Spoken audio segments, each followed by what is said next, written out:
आप सभी को राधे राधे, जय श्री कृष्णा। दोस्तों, नवरात्रि प्रारंभ होने वाली है और सभी भक्त अपने घर में अखंड ज्योत जलाते हैं। अखंड ज्योत जलाने से हमें क्या मिलता है, अखंड ज्योत जलाने के नियम क्या है, अगर हमारी ज्योत बीच में ठंडी हो जाए या बुझ जाए तो हमें क्या करना चाहिए, अगर हमें अखंड ज्योत जलाने के पश्चात घर से बाहर जाना पड़े तो क्या करना चाहिए। काफी सारी बातें होती है, काफी सारे नियम होते हैं। वीडियो को अंत तक अवश्य ही सुनना। हम ठाकुर जी की भी एकादशी के दिन अखंड ज्योत जलाते हैं। अखंड ज्योत जो है वो जलाने से भक्तों की मनोकामनाएं पूरी होती है और उनके सारे कार्य सिद्ध होते हैं। घर से नकारात्मक ऊर्जा, घर की बाधाएं सब दूर होती है और पूरे 9 दिनों तक नवरात्रि में बिना बुझे लगातार ज्योत जलाने से आपकी चाहे कितनी भी बड़ी मनोकामना क्यों न हो, माता रानी ठाकुर जी आपकी वो मनोकामना पूरी करते हैं। अगर आप मेरे द्वारा बताए गए तरीके से अखंड दिया जलाते हो तो आपकी मनोकामना पूरी अवश्य होगी। ठाकुर जी का, माता रानी का आशीर्वाद आपको अवश्य ही प्राप्त होगा। पहले मैं आपको अखंड ज्योत जलाने के लिए सामग्री बता देती हूँ। देखिए, हमें सबसे पहले एक दिया चाहिएगा। वह दिया आप पीतल का ले सकते हो, चांदी का ले सकते हो, लेकिन दिए का साइज जो है वो बड़ा होना चाहिए। साथ ही साथ जो दिया हम लेंगे वो ज्यादा पुराना नहीं होना चाहिए, कहीं से टूटा हुआ नहीं होना चाहिए। आप मिट्टी का दिया भी ले सकते हो। अखंड ज्योत जलाते समय ज्वाला माता को समर्पित करने के लिए आप फूल ले लीजिए, पीले रंग के ले लीजिए, सफेद रंग के ले लीजिए। हमें एक पात्र लेना है जिसमें हमें अपनी ज्योत को रखना है ताकि वो 9 दिनों तक हिले डुले ना। हमें एक प्लेट लेनी है, वो प्लेट भी हमारी पीतल की होनी चाहिए या चांदी की होनी चाहिए या फिर तांबे की होनी चाहिए। हमें कलावा लेना है और उससे अपने 1.25 हाथ की बाती बनानी है। हमें रक्षा सूत्र से यानी कलावे से ही अखंड दिए की बाती बनानी चाहिए। अगर आप इंची टेप से नाप कर बनाना चाहते हो तो आप 1.25 मीटर की बाती बना लीजिए ताकि 9 दिनों तक लगातार बिना बुझे आपका दिया जलता रहे और आपको बार बार बाती भी चेंज ना करनी पड़े। दोस्तों, आप मार्केट से रेडीमेड दिए की अखंड ज्योत की बाती भी लेकर आ सकते हो। एक पात्र में हमें चावल लेने हैं क्योंकि हमें जो हमारी अखंड ज्योत है वो हम सीधे सीधे जमीन पर नहीं रख सकते, इसलिए हमें उसके लिए या तो गेहूं या फिर चावल, थोड़े से चावल और गेहूं लेने हैं। हमें लौंग लेनी है और इलायची लेनी है। सात्विक बनाने के लिए हमें सिंदूर चाहिएगा। ये सब सामग्री हमारी जो है अखंड ज्योत के लिए पर्याप्त होती है। हमें एक अपने दिए को ठीक करने के लिए, जब उस पर फूल आता है, फूल हटाने के लिए एक चिमटी आती है, वो आपको मार्केट से मिल जाएगी, वो लानी है। घी का दीपक जलाना है तो उसके लिए आप घी लीजिए। अगर आप तिल के तेल का दीपक जलाना चाहते हो तो आप तिल का तेल भी ले सकते हो। उसके पश्चात दोस्तों, आपको जो आपने प्लेट ली है उसमें सात्विक बनाना है। सिंदूर से सात्विक बनाने के पश्चात उसके ऊपर आपको या तो गेहूं से भरकर या फिर चावल से भरकर वो कटोरी रखनी है, यानी वो पात्र रखना है जिसमें हमें अपनी ज्योत को स्थापित करना है, जिससे कि वह 9 दिनों तक हिले डुले न। पात्र में चावल रखने के पश्चात उसमें आपको एक लौंग का जोड़ा रखना है। उसके पश्चात आप 2.25 मीटर या फिर 1.25 मीटर कलावा जो है उस लौंग के जोड़े के पास रख लीजिए। वो हमारी अखंड ज्योत के नीचे रहेगा और जब हमारी अखंड ज्योत 9 दिन के बाद ठंडी होगी उसके पश्चात यह रक्षा सूत्र आप अपने बच्चों को बांध सकते हो, अपने हस्बैंड को बांध सकते हो। यह बहुत शक्तिशाली धागा होता है जो हमारे बच्चों की रक्षा करता है, हमारे घर परिवार के लोगों की रक्षा करता है। इसलिए आप इस रक्षा सूत्र को अवश्य ही अखंड ज्योत के नीचे रखें। किसी भी बुरी शक्तियों का प्रभाव आपके बच्चों के ऊपर कभी नहीं होगा अगर आप अखंड ज्योत के दिए के नीचे रक्षा सूत्र अपने बच्चों को बांधते हो। उसके पश्चात हम दिए में बातें लगाएंगे जो हमने अपने 1.25 हाथ से नापकर बनाई है। यह 1.25 मीटर की जो हमने बाती बनाई है वो हम अच्छे से अपने दिए में लगा लेंगे और हम अपने दिए को चावल से भरे पात्र में, जिसके नीचे लौंग का जोड़ा और रक्षा सूत्र है, अच्छे से स्थापित करेंगे ताकि वह हिले डुले ना। अच्छे से हाथ से हिलाकर देखेंगे कि वह अच्छे से सेट हो गई है या नहीं। उसके पश्चात अगर आपको तिल के तेल से दिया लगाना है तो आप उसमें तिल का तेल डालिए। अगर आपको घी का दिया लगाना है तो आप उसमें घी डालिए। अपनी जोत को पूरा भरने के पश्चात उसमें एक लौंग का जोड़ा डाल दीजिए और एक इलायची डाल दीजिए। इस प्रकार से हमारे अखंड जोत का दिया तैयार हो जाता है। फिर हम अपने अखंड जोत के दिए को प्रज्वलित करेंगे और प्रज्वलित करते समय हाथ जोड़कर पहले हम ओम श्री गणेशाय नमः, ओम नमो भगवते वासुदेवाय नमः, ओम दुर्गा क्षमा शिवा धात्री स्वाहा सौधा नमस्तुते, इस प्रकार से बोलकर अपनी अखंड जोत को प्रज्वलित करेंगे। ठाकुर जी का ध्यान करते हुए, माता रानी का ध्यान करते हुए, गणेश जी भगवान का ध्यान करते हुए हम जोत को प्रज्वलित करेंगे। उसके पश्चात माता रानी से प्रार्थना करेंगे, ठाकुर जी से प्रार्थना करेंगे कि 9 दिन तक वो हमारे दिए की रक्षा करे। दिए को प्रज्वलित करने के पश्चात दोस्तों हम माता रानी से, ठाकुर जी से प्रार्थना करेंगे, हे ठाकुर जी बिना किसी संकट के, बिना किसी समस्या से 9 दिन तक हमारी अखंड जोत की रक्षा करना। जो भी हमारी मनोकामना है उसका ध्यान करते हुए हम प्रार्थना करेंगे कि हमारी अखंड जोत की तरह हमारी मनोकामना भी पूरी करना। अगर हम अखंड जोत घर में लगाते हैं तो उससे सबसे बड़ा नियम है कि हमें ब्रह्मचर्य का पालन करना होता है, सात्विक भोजन करना होता है, हमें घर में सात्विक भोजन ही पकाना होता है। अगर आप तिल के तेल से अखंड दिया जलाते हो तो आपको माता रानी के शेर की पूंछ की तरफ दिए को जलाना है।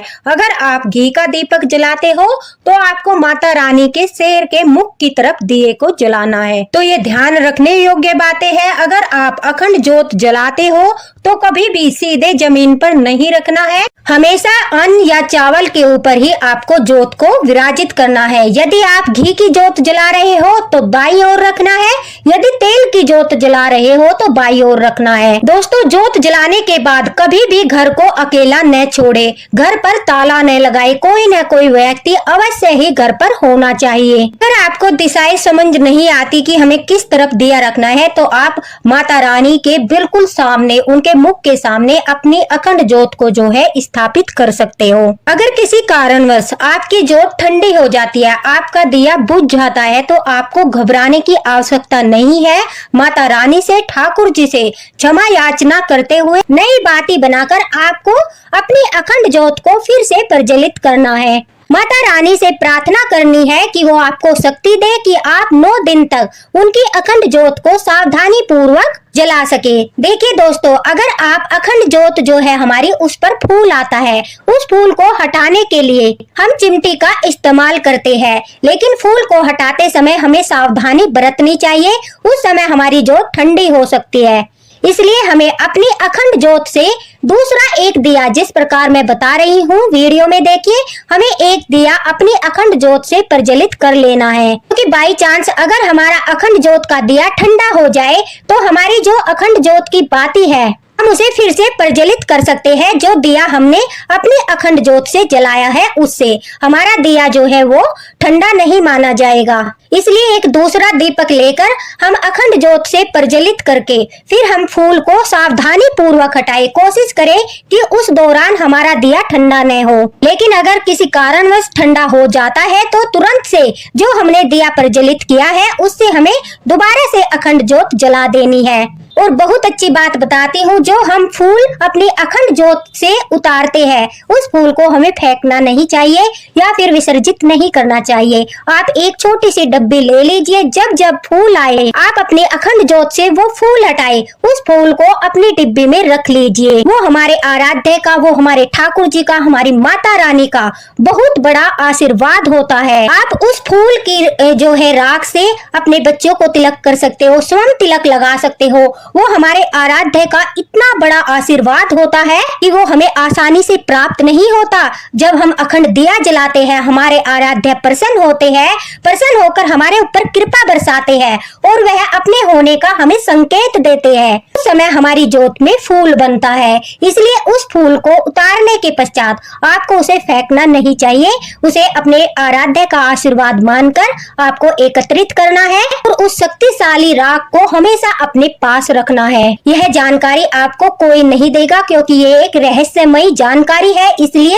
बड़े ही ध्यान के साथ जब जब 9 दिनों तक अखंड ज्योति पर फूल आए, चिमटी से वो फूल उतारकर अपने एक डब्बे में एकत्रित कर लीजिए। देखना आपके जीवन में जो भी समस्याएं हैं, आपके बच्चों के ऊपर जो भी संकट है, उसका तिलक करने से वो संकट टल जाएगा, दूर हो जाएगा। अगर दोस्तों आप मिट्टी के दिए से अखंड ज्योत जलाना चाहते हो तो ध्यान रहे, आपको एक दिन पहले उस दीपक को पानी में भिगो कर रखना है और आपको बड़े आकार का दीपक लेना है। उसके पश्चात ही आपको ज्योत प्रज्वलित करने से 1-2 घंटा पहले वो पानी से निकाल कर रखना है। उसके पश्चात वह मिट्टी का दिया आपको प्रज्वलित करना है। जब आप अपने घर में अखंड ज्योत जलाते हो उस समय आपको किसी के साथ झगड़ा नहीं करना है, किसी को अपशब्द नहीं बोलने हैं, किसी को दिल नहीं दुखाना है, ब्रह्मचर्य का पालन करना है, सात्विकता का, स्वच्छता का, पवित्रता का ध्यान रखना है। घर में साफ सफाई रखनी है और घर में भी पूरी साफ सफाई रखनी है। हर समय माता रानी का, ठाकुर जी का ध्यान करते हुए उनके मानसिक जाप करने हैं। आपको उनका आशीर्वाद प्राप्त होगा। अखंड ज्योत जलाने से हमारे जीवन की सारी समस्याएं दूर हो जाती है। हमारे आराध्य का हमें आशीर्वाद प्राप्त होता है। हमारे घर में सारी नकारात्मक ऊर्जा दूर होकर सकारात्मकता का वास होता है। घर में माता लक्ष्मी का वास होता है और सभी देवी देवता हमारे घर में आकर हमें आशीर्वाद देते हैं। जब 9 दिन के बाद हमारी अखंड ज्योत का समय पूरा हो जाता है तो कभी भी फूंक मारकर ज्योत को बुझाना नहीं चाहिए। नवमी के दिन हमें जो है अपने अखंड दिए को सुबह के समय पूजा करते वक्त पूरा भर देना है। उसके पश्चात जब तक वह दिया जलता रहे उसे स्वयं ही ठंडे होने देना है। ठंडा होने के पश्चात दिए की बाती जो होती है, जो बच जाती है या जो भी सामग्री होती है, उसे कहीं बहते हुए जल में विसर्जित करना है। किसी पवित्र नदी में, किसी तालाब में आप विसर्जित कर सकते हो। अगर आप बाहर नहीं जा सकते तो आप घर के जो गमले होते हैं उनकी मिट्टी में भी उस बाती को, जो भी सामग्री आपकी बची है, उस सब को आप विसर्जित कर सकते हो, यानी आप भूमि विसर्जन भी कर सकते हो। अखंड ज्योत जलाते समय आपको संकल्प भी लेना है कि हे माता रानी, हे ठाकुर जी, मैं आपके लिए अखंड दीपक को प्रज्वलित कर रहा हूँ या कर रही हूँ। यह मेरी आपके प्रति श्रद्धा है, विश्वास है और आपके प्रति मेरा समर्पण भाव है। इसे स्वीकार कीजिए और हमारी मनोकामना पूरी कीजिए। इस प्रकार से आप जितने दिन के लिए अखंड दिया जलाना चाहते हो, आप अपने घर में अखंड ज्योत प्रज्वलित कर सकते हो। नवरात्रि में तो पूरे 9 दिन के लिए हम अखंड दिया जलाते हैं और आप अपने घर में भी अखंड ज्योत को प्रज्वलित करके ठाकुर जी की और माता रानी की कृपा प्राप्त कर सके। इसी आशा के साथ राधे राधे, हरे कृष्णा। आशा करती हूँ आपको वीडियो पसंद आया होगा, तो ज्यादा से ज्यादा शेयर करना ताकि सभी भक्तों तक वीडियो पहुँचे और वह हमारे द्वारा दी गई जानकारी को धारण करके अपने घर में अखंड ज्योत अवश्य ही प्रज्वलित करें।